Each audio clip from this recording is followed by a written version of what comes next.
Hey math kids, today we're going to be in section 4.8e and we're talking about more conditional probability. So we're going to start with this table. We're playing a box, or playing a game, and there's two boxes. There's box A, box B. Both of them contain black and red tokens, and you can see the distribution right here. So for example, box A has 5 red and 10 black, which totals 15 tokens. So to play the game, Michael flips a coin. If it lands on heads, he picks a token from box A. So this is heads, this is tails, and then he replaces the first token and picks a second token at random from the same box. So he replaces, so he's going to draw a token, replace it, and then draw a second token from the same box. So he only flips the coin once. What is the probability that the first token Michael picks is red? So first, we want to know probability that first is red, second is black. Okay? So to do this, we need to find the probability of red on the first roll, or first, I guess we could call it roll, but first choice. So first choice is red. Okay. Now what we're going to do is we're just going to average the chance, because we have a 50-50 chance, so we weight it as 1/2 chance that we'll get either option. So if we're in the first box, it's going to be 5 out of 15 to get a red.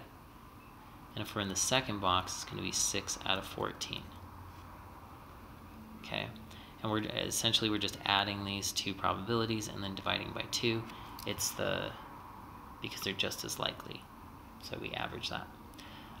We could go through the fraction, simplify, get common denominators, all that stuff. Now, if you want to see that worked out, it's actually on the assignment itself. Feel free to do that, but I'm going to take the easy route and just go on a calculator. So I say 1/2. Whoops, this is frozen. All right, so we have 1 divided by 2 times by 5 divided by 15 plus 6 divided by 14. And we get about 38%. I'm just going to check my work on that. Yep, got the same thing. Okay, so I'm just going to call it 38%. Okay, the next thing we want to do is probability that the second one is black. So it's going to be similar process, 1/2 because we're flipping the coin, and then we just see black would be 10 out of 15 and 8 out of 14. That's kind of messy, sorry. 10 looks bad too. Alright, let's try that again. So this one was 10 out of 15. Okay. So we go to the calculator, we do that. Since the entry is in the same form, oh, never mind. Can't do that. So I'm going to say 1 divided by 2. Okay. So we have 1/2 times the quantity of 10/15 plus 8/14, and that's about 62%. Okay. Now, all we need to do from here on out is we take the probability of the first event occurring, multiply it by the probability of the second event. So if we do 0.38 times 0.62, Go to our calculator. 0.38 times 0.62. We see that we have about a 24, if we round to the nearest percent, 24% chance. And just to check my work with the one on the assignment, I'm going to do 104 divided by 441. Okay, and we see, other than like a rounding issue, we still got 24% right there. Okay, hopefully that was helpful. Now we're going to move on to the next type of problem. This is going to take me a minute to write this down.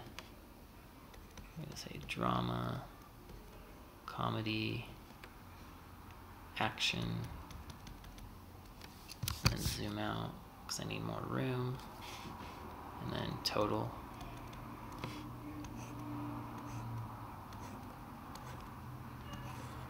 So we have 9th, 10th, 11th, 12th grade, and then another total. So this is in your assignment. Just in case you don't have your assignment handy though, I'm going to write this down. These are all 25s. This is 100, 32, 28, 40, then 14, 8, 6, 4, 8, 13, 17, 2, 13, 4, 6, and 5. Okay. So they ask us 4 questions about this data, and the first one is 12th grade, and this is just a true or false. Is 12th grade a good representation of the data? So 12th grade is a good representation of the data. So what we're going to do is we're just going to look at 12th grade and find percentages for all of these. So we're just going to go 4 over 25, which is 0.16, and then 8 would be twice as much as that. So you can just figure these out on the calculator. And then 13 out of 25 is 52. Okay. Now I'm going to do the same thing right here, but since it's dividing everything by 100, this is just 32%, 28%, 40%. So first I'm going to look at this in a broad sense. Action has the highest, drama is in the middle, and comedy gets the lowest.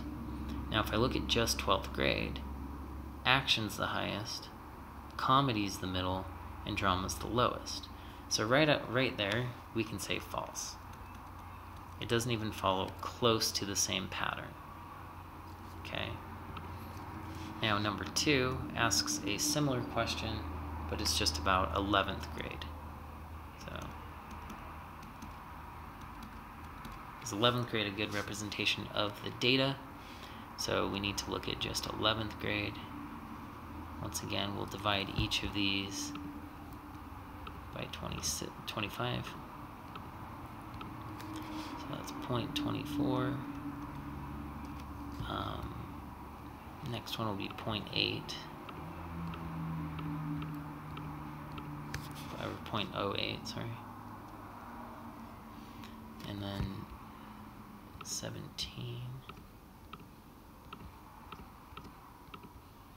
0.68.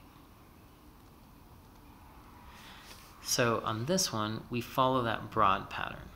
It goes action, then drama, then comedy. Action, drama, comedy. Now, what we have to compare now, do we believe that 68% is close enough to 40%?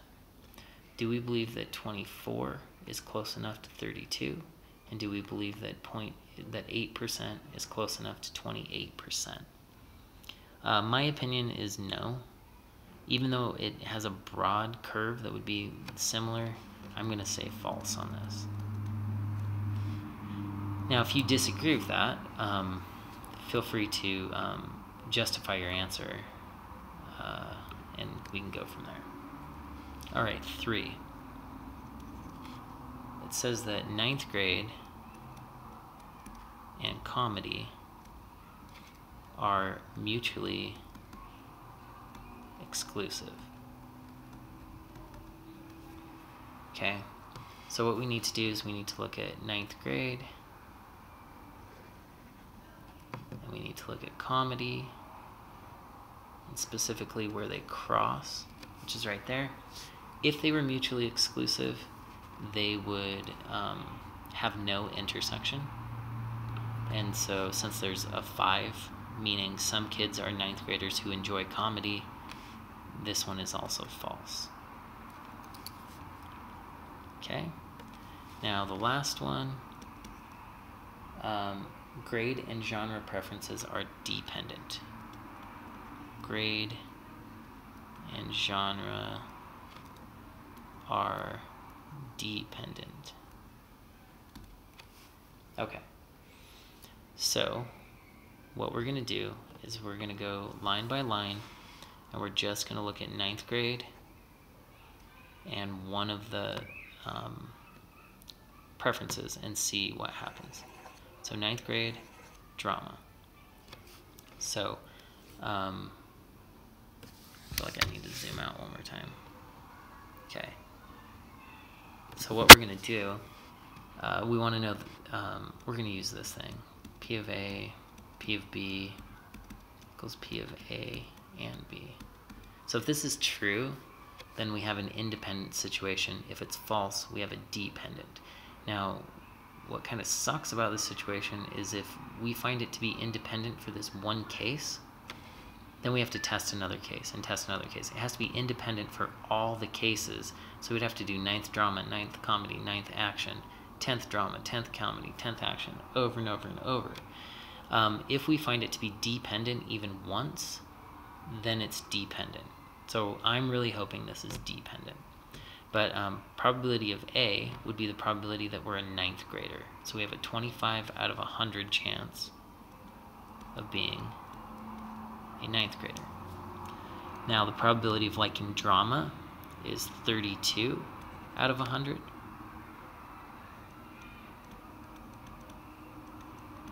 And then the probability of being both is 14 out of 100.